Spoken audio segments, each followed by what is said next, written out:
कार्तिक मास महात्म्य का 26वां अध्याय श्री विष्णु की कृपा से आज तुमको रहा बताए। ओम नमो भगवते वासुदेवाय। नमस्कार दोस्तों, आज की इस वीडियो में हम सुनेंगे कार्तिक मास में सुनी जाने वाले कार्तिक महात्म्य की कथा। यह कथा कार्तिक मास में अवश्य ही और प्रत्येक भक्तगण को श्रवण करनी चाहिए। भगवान श्री हरि कहते हैं, जिन व्यक्ति ने भी कार्तिक के माह में 5 कार्य कर लिए, उसके जीवन में कभी भी पुण्य की कोई समाप्ति नहीं होती है। कार्तिक के माह में गंगा स्नान, गंगा दीपदान, गौ की सेवा, आंवले के वृक्ष की सेवा और दीपदान, भगवान श्री हरि की पूजा और उपासना, तुलसी मैया की पूजा और दीपदान, साथ ही कार्तिक महात्म्य का श्रवण। यदि व्यक्ति इन सभी कार्यों को कर लेता है, तब उसके पुण्य की कभी कोई समाप्ति नहीं होती है। किसी भी कारणवश यदि मनुष्य कोई अन्य कार्य न कर पाए, तब भी यदि वह कार्तिक महात्म्य का सिर्फ श्रवण ही कर ले, बस इतने से ही मनुष्य का जीवन सार्थक हो जाता है और भगवान श्री हरि माँ लक्ष्मी की कृपा उस पर प्राप्त होती है। आइए भगवान श्री हरि और माता लक्ष्मी का ध्यान करते हुए आज की कथा को हम आरंभ करते हैं। बोलो भगवान श्री हरि की जय, स्वामी नारायण की जय, माता लक्ष्मी की जय। नारद श्रेष्ठ आगे कहने लगे, इस प्रकार से विष्णु पार्षद के वचन को सुन करके ब्राह्मण धर्मदत्त कहने लगे, प्रायः सभी मनुष्य भक्तों का कष्ट दूर करने वाले तथा जगत के पालनहार श्री हरि विष्णु की आराधना करने के निमित्त यज्ञ, दान, व्रत, तीर्थ स्थल के दर्शन और तपस्याओं के द्वारा उनकी आराधना पूजा करके उन्हें प्रसन्न करते हैं।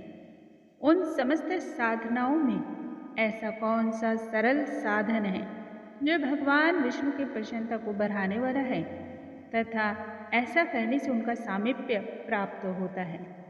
दोनों पार्षद तब अपने पूर्व जन्म की कथा बतलाते हुए कहने लगे धर्मदत्त से, हे ब्राह्मण श्रेष्ठ, आज आपने बड़ा ही सुंदर प्रश्न पूछा है जो कि बहुत ही श्रेष्ठ है। आज हम दोनों ही आपको भगवान विष्णु को शीघ्रता से प्रसन्न करने का वह सरल उपाय बतलाते हैं। इस संदर्भ में एक प्राचीन वृत्तांत है, वह सुनो ध्यान से। पूर्व काल की बात है, कांचीपुरी में चोल नामक एक चक्रवर्ती राजा थे। उन्हीं के नाम पर उनके अधीन रहने वाले सभी देश चोल नाम से विख्यात हुए। राजा चोल जब इस समस्त भूमंडल पर शासन करते थे, तब उस समय उनके राज्य में कोई भी मनुष्य ना तो दुखी था, ना ही दारिद्र, ना ही उसके मन में पाप जैसी कोई भावना ही थी, ना ही कोई मनुष्य रोगी था और ना ही अन्य प्रकार की किसी भी पीड़ा से वह ग्रसित था। वक्त इसी प्रकार से व्यतीत हो रहे थे। एक समय की बात है, राजा चोल अनंत सेन नामक तीर्थ स्थल पर गए हुए थे, जहाँ जगदीश्वर भगवान विष्णु ने योग निद्रा का आश्रय लेकर के शयन ग्रहण किया हुआ था। वहाँ भगवान श्री हरि के दिव्य विग्रह की राजा ने एक निष्ठापूर्वक विधि पूर्वक पूजा और प्रार्थना की। दिव्य मणियों, मुक्ता फल तथा सुवर्ण से बने हुए सुंदर सुंदर पुष्पों से भगवान श्री हरि के पूजन करके उन्हें साष्टांग प्रणाम किया।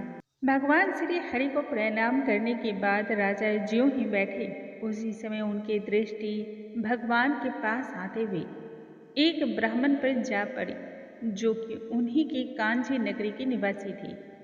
उस ब्राह्मण देवता का नाम विष्णुदास था। उन्होंने भगवान की पूजा के लिए अपने हाथों में तुलसी का दल और जल ले रखा था। जब वह ब्राह्मण देवता निकट आए, तब उन ब्राह्मण ने विष्णु सूक्त का पाठ करते हुए देवाधिदेव भगवान श्री हरि को स्नान कराया और तुलसी की मंजरी तथा पत्तों के द्वारा भगवान श्री हरि की विधिवत पूजा को संपन्न किया। राजा चोल ने पूर्व ही पूजा पाठ करने के दौरान जो महंगे महंगे बहुमूल्य रत्न भगवान श्री हरि को चढ़ाए हुए थे, जिन रत्नों के द्वारा उनकी पूजा की थी, वह सभी तुलसी की मंजरी और पत्तों से ढक गई। यह देखकर कि राजा क्रोध में आकर कहने लगे, विष्णुदास, मैंने मणियों तथा बहुमूल्य रत्न और सुवर्ण से भगवान श्री हरि की पूजा की थी, तब वह कितनी अधिक शोभायमान हो रही थी। तुमने तुलसी दल और मंजरियों को चढ़ा करके उन सभी बहुमूल्य रत्नों को ढक दिया। बतलाओ, ऐसा जघन्य पाप तुमने क्यों किया?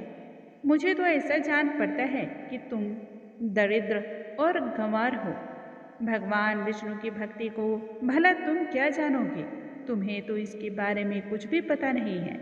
राजा के मुख से इस प्रकार की बातों को सुनकर के ब्राह्मण विष्णुदास कहने लगा, हे राजन, फिर तो आपको भक्ति के विषय में कुछ भी अता पता नहीं है। आप तो केवल अपने राजसी होने का घमंड कर रहे हैं। बतलाइए तो, आज से पूर्व आपने कितने वैष्णव व्रतों का पालन किया है? तब राजा चोल दंभ में हंसते हुए कहने लगे, तुम तो दरिद्र और निर्धन हो। भला तुम भगवान विष्णु की भक्ति क्या जानो? तुम में भक्ति ही कितनी है? तुमने भगवान विष्णु को संतुष्ट करने वाला और प्रसन्न करने वाला ना तो कोई यज्ञ ही किया है और ना ही कोई दान इत्यादि जैसे कर्म ही किए हैं। ना तो तुमने देव मंदिर का निर्माण करवाया और ना ही तुमने उनके नाम की यज्ञशाला ही करवाई है। फिर तुम्हें अपनी भक्ति पर इतना गर्व क्यों हो रहा है?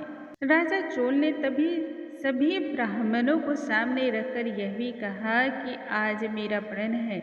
अब इस बात को आप लोग भी देखिए कि हम दोनों में किसकी भक्ति सच्ची है। सबसे पहले भगवान विष्णु के दर्शन कौन करता है, मैं या फिर यह ब्राह्मण? सब लोग इसके बाद स्वतः ही जान जाएंगे। ऐसा कहने के बाद राजा अपने राज्य भवन की ओर बढ़ चले। वहां उन्होंने महर्षि बुद्धगल को आचार्य बना करके वैष्णव यज्ञ का प्रारंभ किया। उधर सदैव भगवान विष्णु को प्रसन्न करने वाले शास्त्रोक्त विधि के अनुसार पूजा पाठ करने वाला विष्णुदास भी व्रत के नियमों का पालन करते हुए वहीं भगवान विष्णु के मंदिर में टिक करके उनकी भजन कीर्तन और उपासना करने लगा। उन्होंने माघ और कार्तिक के उत्तम व्रत का अनुष्ठान किया, तुलसी वन की रक्षा की, एकादशी को द्वादक्षर मंत्र का जाप किया, नृत्य गान आदि प्रकार के अनेक मंगलमय गीतों के द्वारा भगवान श्री हरि की पूजा और उपासना की।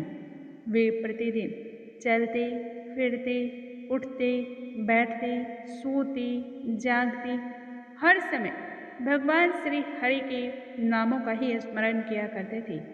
उनकी दृष्टि सर्वत्र एक समान हो गई। वे सब प्राणियों के भीतर एकमात्र श्री हरि को ही स्थित देखते थे। दोनों अपनी अपनी आराधना में इसी प्रकार से संलग्न थे।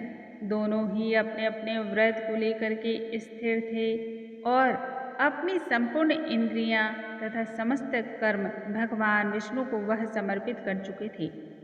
इस अवस्था में रहते हुए उन्होंने दीर्घ काल का समय व्यतीत किया। बोलो भगवान श्री हरि की जय, स्वामी नारायण की जय, माता लक्ष्मी की जय। दोस्तों, आज की इस वीडियो में हमने सुना कार्तिक मास महात्म्य की 26वें अध्याय का पाठ। कल के वीडियो में हम आगे की कथा के साथ फिर से मिलेंगे। यदि आज का वीडियो आपको पसंद आया हो तो लाइक करना बिल्कुल न भूलें, क्योंकि आपके एक लाइक से हमारा उत्साह बढ़ता है। अगले वीडियो में नई जानकारी के साथ हम फिर से मिलेंगे। तब तक के लिए नमस्कार दोस्तों। ओम नमो भगवते वासुदेवाय।